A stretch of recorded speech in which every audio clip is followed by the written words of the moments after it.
I titled this video Viagra, just so I could get your attention. But seriously, I was on a plane a few years ago. I sat next to a pharmaceutical rep, and for 2.5 hours, I was fascinated by one story after another story after another story about the pharmaceutical industry.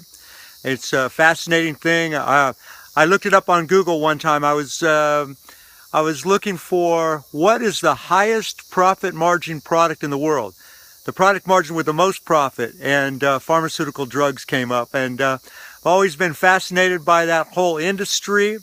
And so one of the stories that this lady told me is that Viagra, I got this, got this from her. I'm assuming that she was telling me the truth.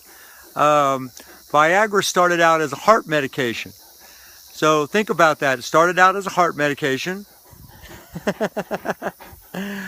Go on now, back off. Started out as a heart medication, and then they noticed that it had a funny side effect.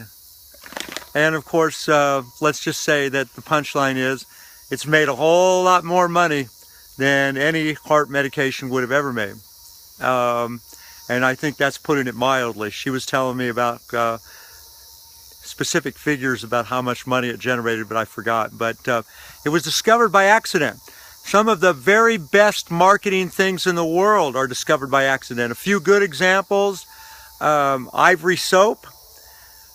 It floats, so to say. Well, why does it float? Because, and this happened, I guess, many decades ago. But one of the people running the machines, they left the machine on and went to lunch and forgot to turn the machine off. They came back from lunch, and what they had was soap that floated. Basically, it had all the air in it or whatever. Scotchgard. I was in the carpet cleaning business. That was my very first business 30 years ago. And Scotchgard is fabric protection for carpets and upholstery. That was discovered by accident. Somebody, they spilled some of it on a floor. I forget what they were trying to make, but they spilled some of it on a carpeted floor. And then they noticed that it stayed clean. They discovered it by accident. Post-it notes were discovered by accident. They were trying to invent a special kind of glue, and instead what happened is they invented a glue that really didn't stick.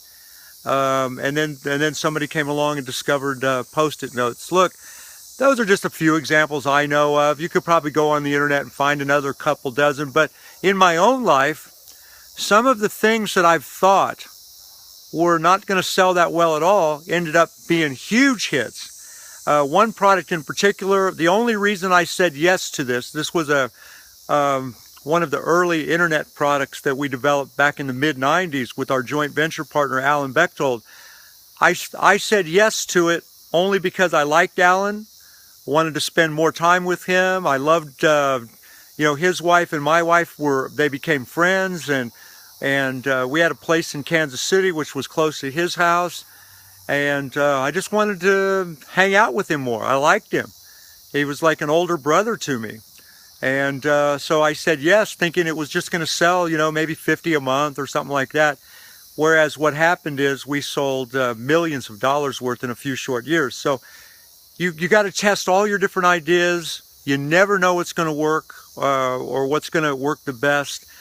Just stay with it.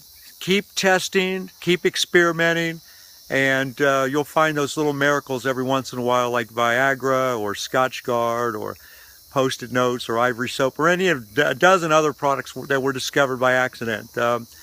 Anyway, I hope you benefited from this video. I hope you'll continue to test a lot of different ideas. And hey, I'm always looking for good joint venture partners. So if you're searching for a way to make money, check it out. Go to my website at www.heytj.com. That's HEYTJ.com, or send me an email at tickets@heytj.com. And let's see if we can't make some money together. Thank you for watching this video, and bye for now.